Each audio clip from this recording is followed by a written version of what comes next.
Ray Walters, Joe Absalom, continued to pull away from the influence of his horrible mother Celia Daniels, J. Griffiths, in Thursday, December 18th. Emmerdale, when he defied her to help bear Wolf, Joshua Richards. Celia's attempt to ruin Ray's romantic relationship with Laurel Thomas, Charlotte Bellamy, and the way she totally belittled and humiliated Ray afterwards, has perhaps made him begin to realize that she doesn't always have his best interests at heart. When Bear gashed his hand while working and Celia brusquely told Ray just to fix him up enough for him to work, previously Ray would have done just that.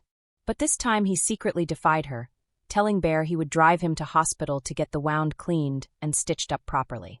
Both Bear and Ray remembered that when Anya, Alia Al-Shabibi's wounds were left untended, she eventually died from an infection. Ray has become quite fond of Bear, which Celia branded pathetic, and didn't want that happening to him. At the hospital, Ray reminded Bear, or Ted as he calls him, that he couldn't tell the hospital staff he was employed by Ray. They decided they would resend that Bear was his dad. Then Bear spotted a sign on the wall, naming the hospital trust. "Are we in Leeds?" he wondered. Bear has no idea where in the country he's being kept, least of all that Celia's farm is so close to his own family home that his granddaughter Eve once spotted him out in a field. Seeing that they were in Leeds must have made him realize that he wasn't as far away as he thought. A doctor came to look at Bear's wound and noticed he had several other injuries, including a broken arm that had never mended properly. Bear only manages the pain from this injury because Ray constantly gives him painkillers, to which he's now addicted. Between them, Ray and Bear managed to give a convincing explanation of what had happened. Ray said his dad was often a bit clumsy in the garden. Then he realized it was the first time in his life he'd called anyone dad. Bear mentioned his own lad without naming Paddy Dominic Brunt, and Ray talked about his childhood and how he'd been a different person when his grandfather was alive, before he'd been adopted by Celia. In touching scenes, Bear gave Ray had lied, and lied well. Celia had barked for him to bandage it and get back to work, the way someone told a machine to be quiet. He had said yes, because once, saying yes kept the farm from a tantrum of its owner. But this time he had told himself yes meant something else. He had told Bear he'd drive him to the hospital. They left in the old van, the diesel grown a low, confidential thing. Bear sat stiff beside him, the sun through the window making his pale face look like a thing caught mid-thought. He called Ray Ted, half in habit, half in caution. "Don't mention who I work for," he said when they pulled into the hospital car park. "Tell them I'm with my dad." "It's all right," Ray said. The words were soft but steady. He had practiced them in the mirror the night before when he had to convince himself that taking the wrong turn, away from the farm, away from Celia's immediate gaze, could still be the right one. They told the receptionist that Bear was Ted's father. Bear's hand was cleaned and the stitch needle slid with professional efficiency into the flesh. A doctor frowned at old injuries. A poorly mended broken arm, the kind that sat like an old grudge in Bear's posture. "You've had previous trauma," the doctor said. Bear shrugged. Ray's throat tightened. He remembered every time Celia had called other people expendable. He remembered the way she had sneered at Ray for buying a carton of milk that wasn't in the inventory. When the nurse brought them tea, Bear stared at the hospital signage, trying to place the trust that should be anonymous in white corridors. "Are we in Leeds?" he asked suddenly. The word landed in the small sphere of the cubicle like a bell. Bear's face folded open, not with surprise so much as recognition. He only had a rough sense of distance, a blissful and dangerous idea that he was hundreds of miles away from everything he had known. Leeds was not hundreds of miles. Leeds was a county boundary away from his family's fields, from the land that tasted like old stories. The idea that his son might be within reach sent a tremor through him. The dose of hope that arrived in that realization was both warm and frightening. Bear's eyes flitted to Ray. He had been called many things over the years, worker, patient, stranger. But the first time he used the word dad in the soft, accidental way people use it when they try to anchor themselves, something changed. Ray felt it like a hand under his ribs. "You've got a lad?" Ray asked, the question clumsy and wide, because grief had made these conversational steps feel like climbing stairs in someone else's house. Ray spoke about not having had a father like that, about his grandfather, about being adopted into Celia's world, and how different he had been once.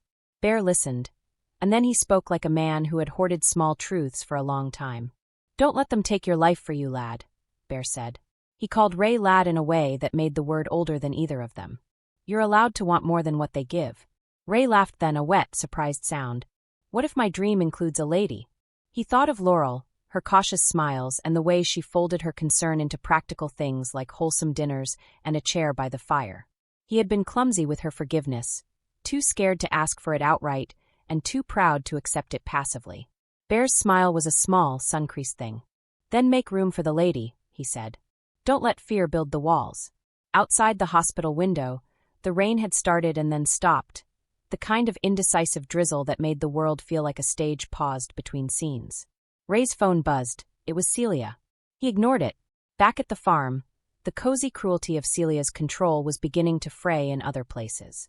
Moira had been auditing the accounts, Moira who balanced grief like a ledger and lost patience with nonsense. Kane, who had a talent for looking at the world and seeing what people would rather keep hidden, had been with her when they discovered it. Numbers shuffled to hide small, habitual thefts. Celia's fencing of debt and income, the small siphons that had allowed her to buy space for herself at the expense of others. Moira had felt it like betrayal. Kane felt it like inevitability. They planned to confront her. The confrontation would be late, in the kind of kitchen light meant for mugs and whispers. It would have tea and clashing voices, and a door slammed on a truth. Ray did not know yet how the conversation would gallop toward him. He only knew that the farm had a smell the morning after. One of things exposed to air. Ray's defiance had a momentum now. He went to see Laurel. His palms were sweating when she opened the door. The house was warm, the children's voices a muffled counterpoint from upstairs. Laurel's eyes were cautious, then soft. And for once Ray did not try to perform the kind of man Celia wanted him to be. He spoke without flourish, about mistakes and small betrayals, and a wish to be better. Laurel's maybe felt like permission. Celia watched. She had never been very good at letting people choose. Her plan to draw a neat line under Ray's life, pull him close and tether him with obligation, had always felt like security to her. But as Ray changed, Celia's control slipped like wet soap. Her response was not introspection, it was a plan. She would leave, she told herself, and remake everything somewhere where scandal could not follow. New farm, new staff, a better ledger. And she expected Ray beside her, dutiful as a ring binder, an accessory to reinstate the life she believed in. But Ray had started to notice the small cruelties, the tone that flattened people into roles. And not because someone had taught him, but because Bear had talked to him about being brave, and Laurel had given him a reason that was not Celia. The gaslight that had so often warmed Celia's words was flickering. Bear's wound healed slowly, both physically and in the way it loosened the knots in him. He spoke of Patty in fragments, careful as a man recounting past sins. Patty's name was not always safe. He had left things behind that were heavy, things that sometimes needed to be carried by others. Bear's old injuries told stories in his bones. Doing favors for men who had offered him shelter for a night, paying for things with hands that were not always kind.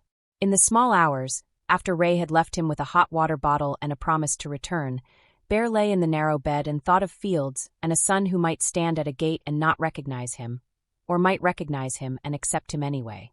The loneliness of being kept as property, of being a living proof of someone's success rather than a person with an ache that wanted to be eased, had been a slow, gnawing thing. The idea that he had been not the globetrotter Celia had convinced him to be, but somewhere near his family startled him like a sunrise. Ray, meanwhile, felt the weight of small, brave decisions. He began to plan. He knew the farm's rhythms like seams in a coat. He knew Celia's habits and blind spots. He also knew how fragile people could be when given a sliver of kindness. He started to stitch a plan as one might mend a torn sleeve, with a mixture of urgency and gentleness. A hospital appointment here, a visit where Bear could see the edges of Patty's life there. A phone call always answered with the right name. It was a quiet conspiracy of humanity. Celia, sensing the shift, lashed out in the only way she knew. She raised the ledger and made threats thin as paper. "If you walk away, you'll be nothing," she told Ray once, when her voice was a blade wrapped in velvet. "You'll be lost." Ray felt the words like a push toward a cliff. He had learned something else by then, too. That being nothing for Celia was a scare tactic designed to bind. The possibility of being with Laurel and helping her kids, of being more than a list of chores and a line on a balance sheet, was not nothing. It was life. Moira and Kane came to the farm one afternoon. The house smelled of roast potatoes. Celia stood like a storm cloud at the center of the kitchen.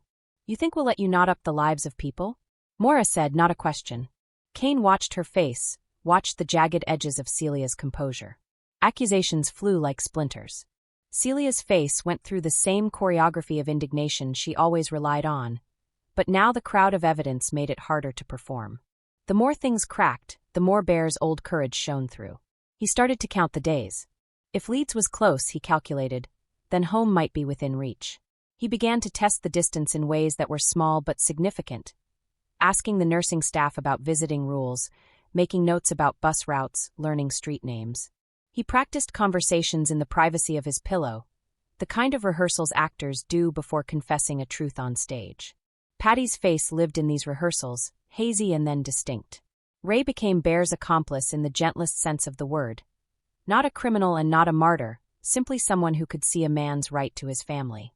He learned hospital routes and weekend visiting times, and where forms could be smoothed over without questions raised. There were moments of panic, of course. Once, Ray's phone vibrated with an incoming call from Celia while he was sitting beside Bear, and the old habit of putting the phone away warred with the new habit of answering. He let it go to voicemail. "You're going to get us into trouble," Bear said once when Ray suggested a small, dangerous bend in the rules. There was something grateful and accusing in Bear's voice, as if he were both thankful for the kindness and ashamed of the necessity of it. "Maybe," Ray admitted, "but I'd rather be in trouble than not have you see your boy." Laurel's small house, where the children did homework at a table with a lamp that always cast the same small circle of light, became a haven of normalcy Ray had not allowed himself before. When he left Bear at the hospital one afternoon and walked to Laurel's, he felt less like a man crossing social boundaries and more like someone stepping into his own skin. Celia, in the meantime, was making more practical plans. She ordered new stationery and spoke of places that could take her in with the right reputation. In private, she imagined a caved life where her decisions could not be questioned. She fell asleep rehearsing the speech she would give the world about why she had to go, a speech that would make it look like sacrifice, as it always did. On a night when the wind had the cold of a blade, Kane and Moira knocked on Celia's office door. Conversation crackled, then erupted.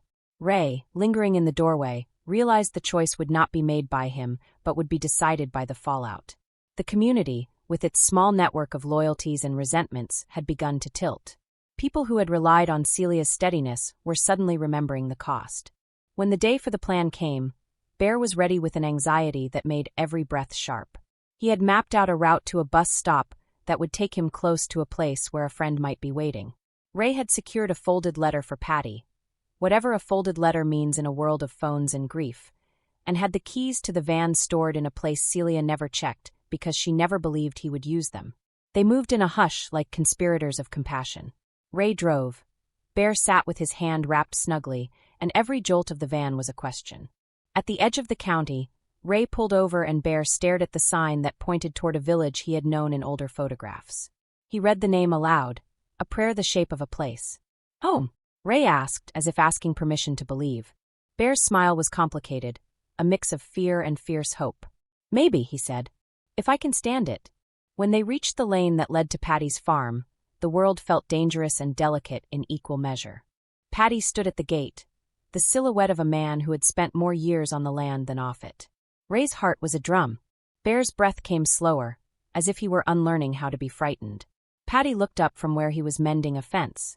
He blinked at the sight in front of him, a man who was taller by the shoulders of the years, a man who had been measured out of his life, and now stood at the gate, as if the distance could have been walked away in a single afternoon.